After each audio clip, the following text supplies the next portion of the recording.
behalf of my party on the Constitution, Scheduled Tribe Order, 5th Amendment, Bill 2022.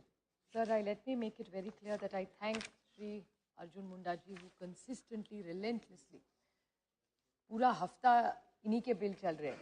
चौथी बार वो भले तमिलनाडु का हो, कर्नाटका, छत्तीसगढ़ और हिमाचल प्रदेश, 4 राज्यों के लिए उन्होंने जो काम किया है, इसके लिए मैं उनकी तहे दिल से आभारी हूँ। लेकिन सर, जिस राज्य से मैं आती हूँ, उस राज्य में अनेक वर्षों से धनगर, मराठा, लिंगायत और मुस्लिम आरक्षण के बारे में बहुत सारे आंदोलन हुए हैं।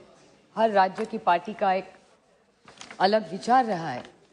लेकिन मैं थोड़ा संक्षेप में बोलूँगी, लेकिन थोड़ा सा मैं 2 पॉइंट्स में डिवाइड करूँगी मेरा भाषण। एक तो पिनाकी मिश्रा जी ने जो कहा वो मुद्दा बिल्कुल सही है कि उन्होंने जो लोकर कमेटी जो 1965 में बनी थी, उन्होंने कुछ रिकमेंडेशंस दिए थे और संजोग से उन्हीं के राज्य से जो आते हैं, पिनाकी जी के राज्य उड़ीसा से, उनका नाम है श्री पांडा जी। तो पांडा जी ने 2014 में जब किशोर सिंह देव जी मंत्री थे ट्राइबल के, उन्होंने एक कमेटी बनाई थी जिस ऋषिकेश पांडा जी उसके अध्यक्ष थे।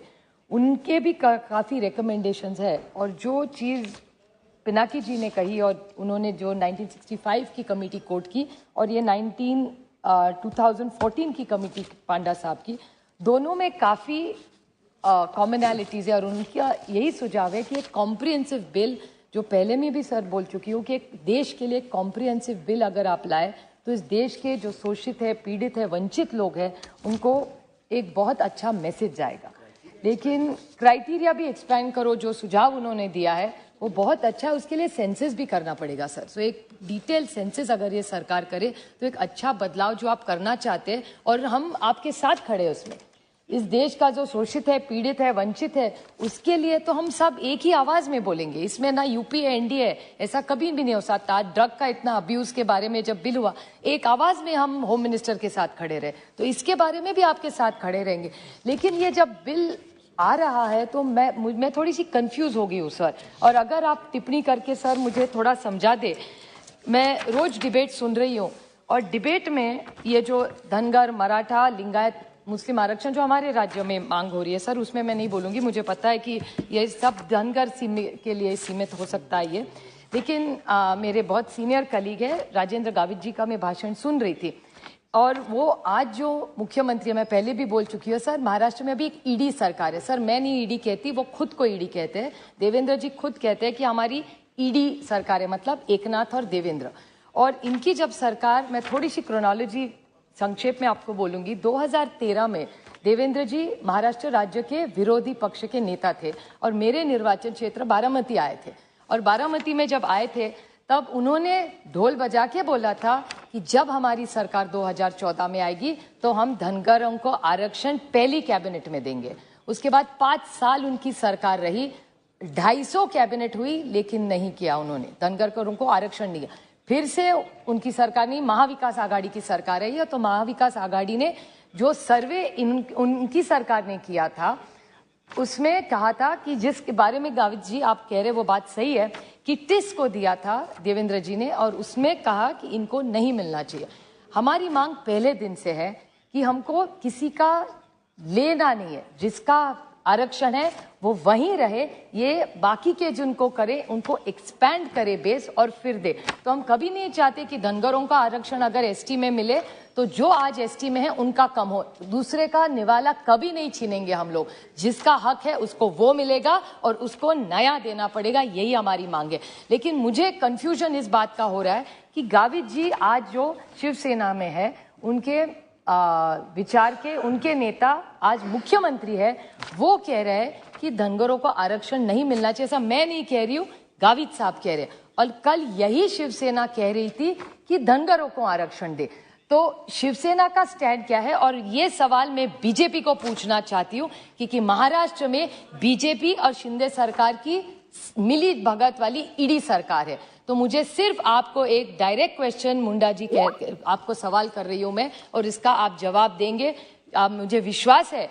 क्योंकि क्या हो रहा है, वो जो धनगर है जिसने भारतीय जनता पार्टी पे विश्वास किया, उनको आप धोखा दे रहे।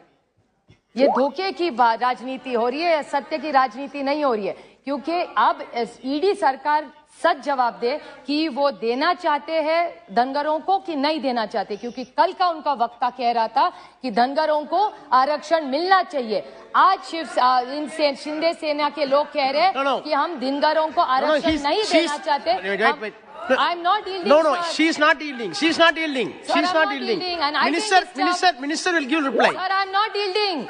इन्होंने धोखा Nothing दिया will है। go on record except Supriya Sule, Janata please. ने इनको इतने वोट देके चुन के दिया है। ये बीजेपी और शिंदे सेना वो आम बेचारा शोषित पीड़ित वंचित मेहनत करने वाला धनगर को ये बदनाम कर रहे हैं और उनको धोखा दिया है। 5 साल पहले धोखा देके वोट लिए, आज भी धोखा दे रहे, क्योंकि आप सोचिए सर क्या सोच रहा होगा वो धनगर आज कि उन्होंने देवेंद्र जी पे विश्वास किया। आज उनका आदमी इनके विचार का ही आदमी है।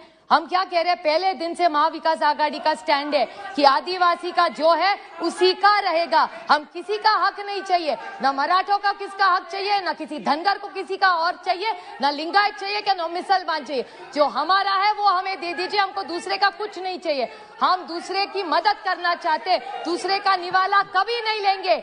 जो हमारा है वही आप मांग रहे हैं। तो सिर्फ आप बता दीजिए कि भारतीय जनता पार्टी की लाइन क्या है, क्योंकि देवेंद्र जी ने विश्वास रखे, इस देश ने, इस राज्य ने देवेंद्र फडणवीस जी को मंत्री बनाया। महाराष्ट्र का सबसे बड़ा राज्य है हमारा, और क्या कहते हैं वहाँ कि धनगरों को आरक्षण देंगे, और यहाँ उनका मेंबर ऑफ पार्लियामेंट कह रहा है कि नहीं देंगे।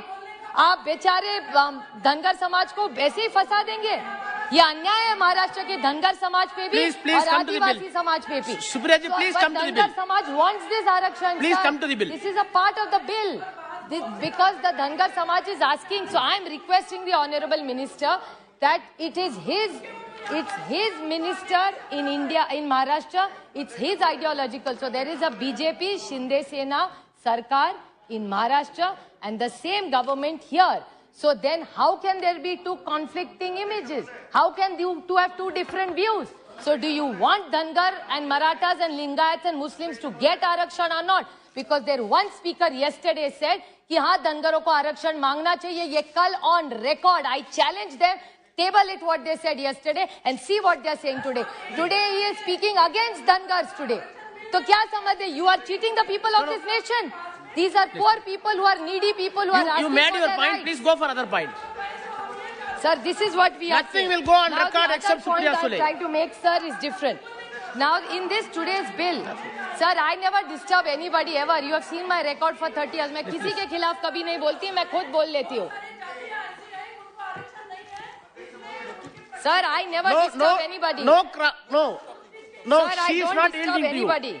She is not yielding to you. Sir, I cannot am permit. not yielding. If at all anything has to be replied, it will be replied by the minister.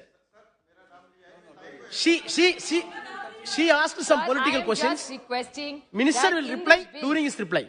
During this bill, what has been explained by the minister, which I thank the minister, बहुत बड़े दिल के हैं, वो ऐसा कह रहे हैं कि एक एग्जाम्पल मैं आपको दूं सर, कि धानुकर और धानुवार ये कम्युनिटीज है, कोंड या Konda, last point, just one very small point. So Saurara and Sonra communities. So Dhangad and the last in 30 seconds I'll finish. Unfortunately, SP Baghel ji is not here. Very competent minister in the Modi government, sir. And he has always looked after. So Dhangad और धनगर अगर वो यहाँ होते तो पूरे house को अच्छी तरह से समझाते. मैं भी जब दिल्ली चुन के आई थी सर, ये पूरा धनगर आरक्षण का महाराष्ट्र में देश के बारे में जो था वो SP बघेल जी ने मुझे बहुत अच्छी तरह से समझाया था. हमारे बड़े भाई है. तो धनगर और धनगढ़ जैसे आप बाकी राज्यों के लिए कर रहे हैं, वैसे महाराष्ट्र के धनगर और धनगढ़ इसको भी आप अलग ना सोचिए. मुझे विश्वास है कि आप एक पूरा कंसेंसस, जैसे पिनाकी जी ने भी कहा कि आप सब की हमारी डिमांड है, एक बड़ा आप कॉम्प्रिहेंसिव बिल लाइए, एक पूरा सेंसस करिए और ये शोषित वंचित पीड़ित जो लोग हैं उन सब को न्याय दे. Thank you very much. Shri Sunil Soni point of धन्यवाद सभापति जी.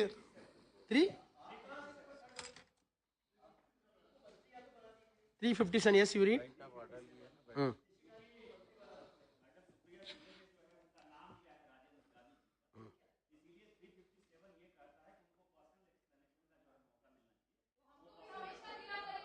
But you read the section.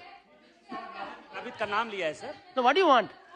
By वो- virtue of 357, what do you want?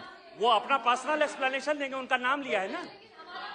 You read the section. You read the section. 57. A member may, with the permission of the speaker, make a personal explanation, although there is no question before the house. But in the case, no debatable matter may be brought forward and no debatable shall arise. Okay. यदि आप नाम लेते हैं, तो वो personal explanation. What is the personal explanation? वो देंगे. No. There is no question of उनका नाम लिया है ना, personal explanation. वो Say. धनखड़ को आरक्षण देना चाहते हैं या No. नहीं देना चाहते हैं, वो See, उसका. any member name is dragged into the debate by a particular member, then he is entitled to give the personal explanation. This is not a personal explanation, na? See, wait. She asked some questions that political inconsistency between the Shiva Sena and BJP when you are submitting the argument. It is, I think, that politically she's entitled to. If you want to repel it, you repel it. Your minister is here. Thank you, sir. Please.